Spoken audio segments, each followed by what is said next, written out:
We're on DSTV channel 279, also streaming on Facebook at TV3 Ghana. The details now. Senior staff of the University of Cape Coast have embarked on an indefinite strike over delay in working on their negotiated allowances, conditions of service and promotions.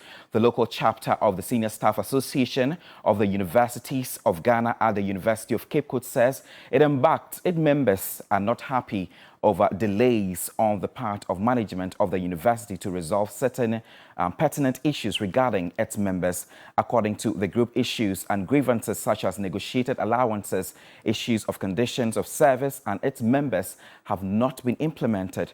Promotion of its members and the inclusion within the senior staff rank have been tabled before management since last year, but have not seen the light of the day, hence the action. Some members of the group who had red bands on their wrist and hand insisted that they will not work until their grievances are met. The association is also worried that the issues its members are fighting for have been negotiated and approved by other universities, but the situation is different at the University of Cape Coast.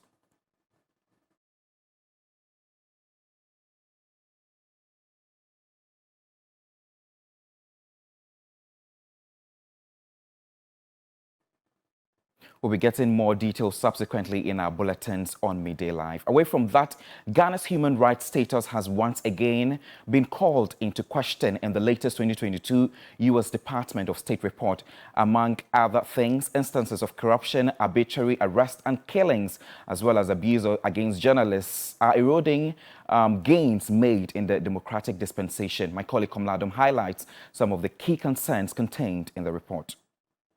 Ghana's economic challenges have long been well documented, same as other sectors like health, environment, corruption, and many others. If we, as citizens, begin to see that these institutions are at loggerheads or attacking each other, it is worrying.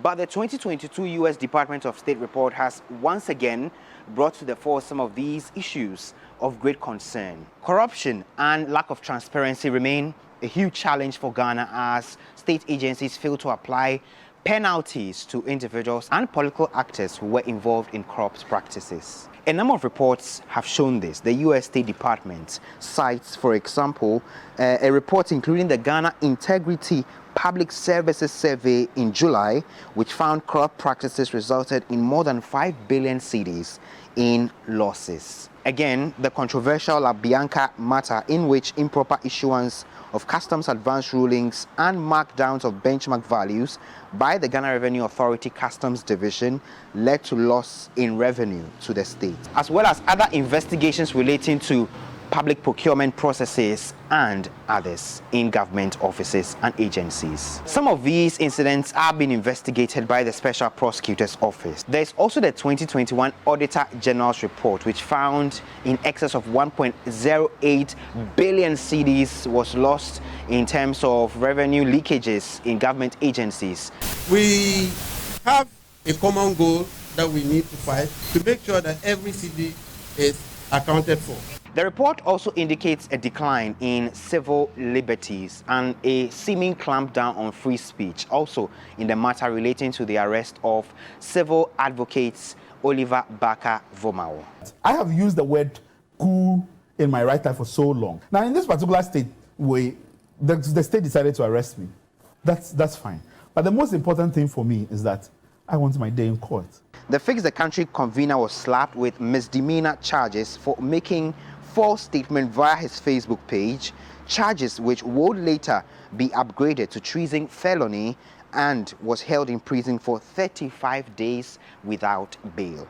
The U.S. Department of State is also particularly concerned about the deprivation of life and the politically motivated state killings. Now, we here at TV3 have variously covered stories about individuals dying in police custody and suspects allegedly dying in shootout with the police and others.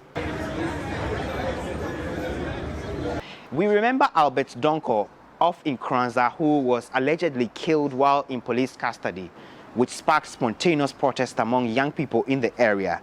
The MP for the area petitioned a number of agencies, including the Commission on Human Rights and Administrative Justice, SHRAJ, for some action on this subject. The media should be with us for us to have the truth in this whole matter. In Elemmele, 33-year-old Andrew Donko died in a police clash with the youth over illegal mining-related activities at Teleko Bukazo. The U.S. Department of State found that no conclusion whatsoever has been found to these incidents and many others in the last 1 year. Of significant importance to the U.S. Department of State is the issue of censorship or content restriction by some media organizations. They recalled the matter involving the Kumasi Traditional Council's order for Oyepa FM to shut down after some comments on illegal mining were made on a radio program there. The report also found that national security officials harassed and sometimes arrested journalists in their line of duty. Political activists also variously attacked some media personnel in the line of duty. The report does not forget that the 8 people who were killed during the elections in 2020 have remained without justice. Their families continue to grieve. And for this, the police service has since failed to give any status updates on investigations, if any, on this particular development. Finance Minister Ken Ofori-Atta is confident Ghana will secure an IMF deal in the second quarter of the year. The IMF boss, Kristalina Georgieva, earlier urged creditors to act swiftly to enable Ghana complete its deal. The meetings today largely have been positive for Ghana. Started with an early morning press conference by the managing director of the International Monetary Fund. She was quite positive and optimistic about Ghana's progress for the bailouts, as she has been from the start of this journey. The IMF boss repeated her calls to creditors to speed up their engagement for Ghana. In fact, she was of the view that a nation that had done well economically until the pandemic should not be allowed to go down the drain. We have worked very hard and very swiftly to have the program for Ghana, 3 billion support program for Ghana in place. We have been urging Ghana's creditors to act swiftly. My appreciation for also the proactive role of the Minister of Finance of Ghana in reaching out to creditors. We are expecting that next week there will be discussions among creditors, and I can tell you that I use every opportunity myself to urge them to act swiftly. Her remarks just indicate the kind of support Ghana enjoys here in Washington, only that creditors will have to follow these words with some sort of actions. On the part of Ghana's delegation here, the Finance Minister, Governor of the Bank of Ghana, Dr. Ernest Addison, made a presentation to the investors outlining the country's plans to address the mounting economic challenges.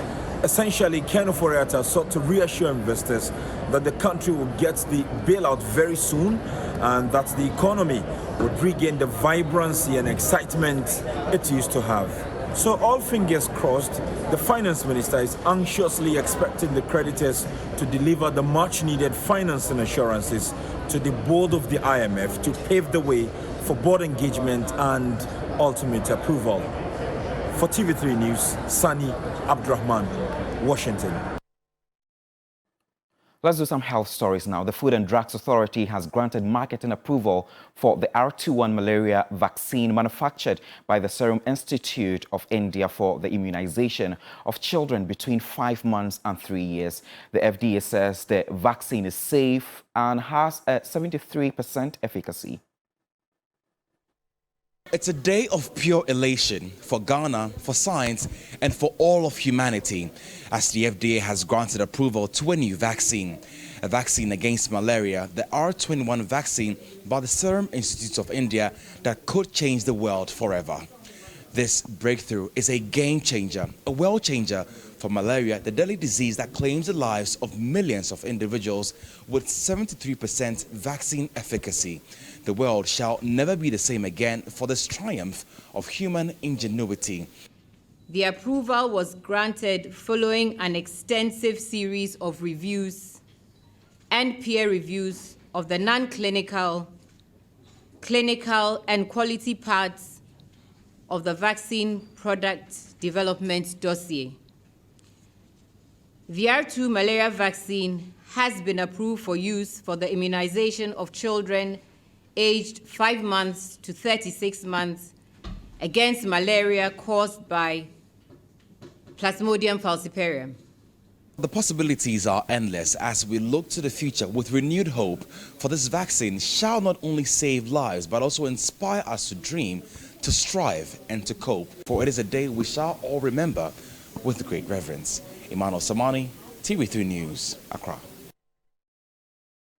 Meanwhile, the Ghana Health Service says the new malaria vaccine, as announced by the Food and Drugs Authority, does not necessarily obligate them to use that vaccine. Head of the expanded program on immunization at the Ghana Health Service, Dr. Valis Kwame Amponsa-Chiano, says there are other policy processes that need to be crossed.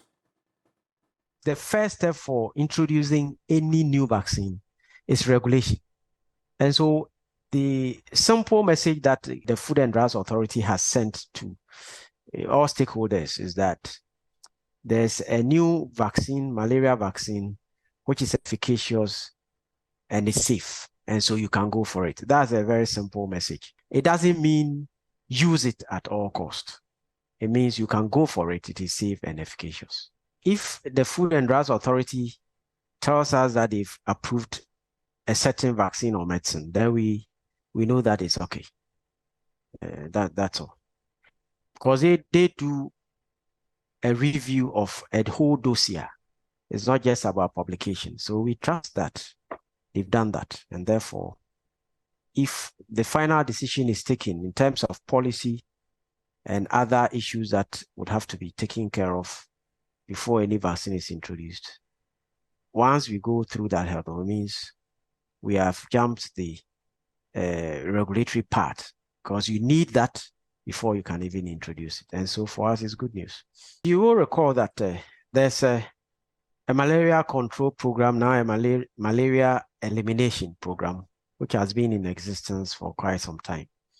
Malaria control has seen lots and lots of successes.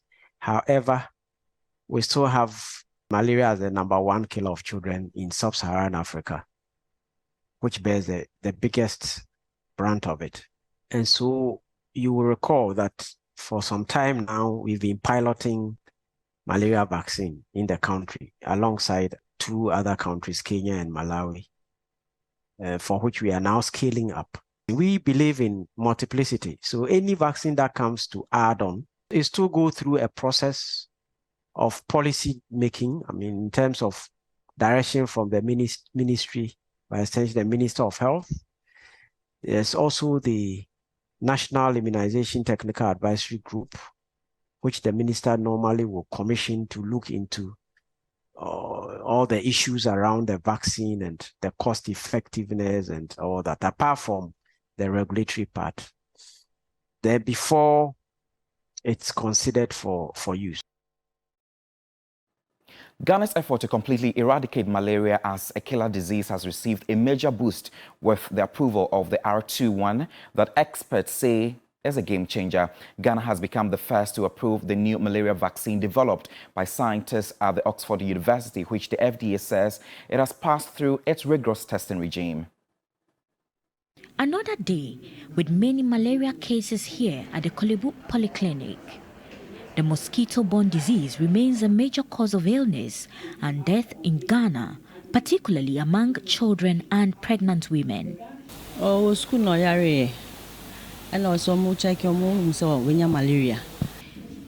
She was sick from school and brought home. I did my best, but it didn't work, so I had to bring her to the hospital. We've been on admission for 3 days. Faustina Kwao is one of many parents dreading the effects of malaria on their children. It accounts for 41% of people who walk into clinics and hospitals in Ghana, commonly referred to as OPD, despite the various interventions to reduce cases. In 2021, the WHO estimated that there were 5.3 million malaria cases, with 12,500 estimated deaths recorded in the country. These deaths are mostly children under the age of 5. Malaria I feel her pains. The disease is very painful, so I am very worried. We barely sleep at night. But there could be an end in sight over the straight malaria causes, as Ghana has become the first country to approve a new malaria vaccine that has been described as a world changer by the scientists who developed it from the Oxford University. The Oxford University, whose scientists developed the vaccine, say it meets the WHO criteria of at least 77% high-level efficacy and reassuring safety profile. The Food and Drugs Authority in Ghana has confirmed this. The efficacy was maintained around 73%, and it is for the treatment of the predominant malaria falciparum. That is the most common strain of malaria that we have. The Ghana Health Service has been at the forefront of fighting malaria through the National Malaria Elimination Program. They are hopeful the development will go a long way in complementing existing efforts. For this particular vaccine, it's early days yet. We do not have information on that. But if it comes on board, why not? We'll be glad to look at it. Usually the process is that the ministry asks the National Immunization Technical Advisory Group to review the evidence and then advise appropriately, after which then the service, with directives from the Ghana, the Director General, goes and that's an application. Ghana is among 3 African countries who are already piloting the RTSS malaria vaccines to children 2 years and below. And facilities such as these polyclinics, who are not part of the earmarked areas, could be factored soon. Sarah Apenkro, TV3 News, Accra. Let's turn attention to some other stories now. Since we started this conversation, there's been a lot of testimonies and commentaries on social media. Here are a few. I went to Vodafone head office to buy and register my SIM and gave them my Ghana card. But to my surprise, whenever people call my line, they complain it's not my name that appears on the Truecaller, but someone else's name. So I had no option than to stop using it. I found out same thing and a friend told me to go to the MTN office. I went to the Ring Road office, but the customer service department told me they can't do anything about the numerous numbers my ID has been used to register. I stood up and walked out with long face, and that was the end. I am equally a victim. My Ghana card has been used to register 10 MTN SIM cards on my blind side. This is worrying. This issue has a lot to do with SIM registration process by the telcos. Is it possible for a bank to open account for a customer using the person's Ghana card without the person's authorization? Answer is no. So why can't the telcos also implement robust process? This is very sad. Just imagine if a number is registered under your name and that number has duped someone. Most of the staff are part of the robbery thing that's going on. How can this be? The same thing happened to me. I went to the MTN branch at Ring Road opposite GRA head office at Circle. The lady told me my limit is up, but I did only register with my current SIM. I wanted to get MTN as well, but she told me this on that fateful day. The telcos, NCA and Minister for Communication should come and explain. After all the wahala and headaches people went through just to have the ECOWAS card and get SIM card registered, I thought they said it's for our protection, but this one, yeah. In fact, I'm also experiencing same thing. I went to register another SIM apart from the one I had used earlier, and the system said I have reached the maximum number. While I know it's only one SIM, I had already used my Ghana card to register. What's going on in this country? My husband who suffered SIM. When they checked the numbers, they were mostly Vodafone numbers.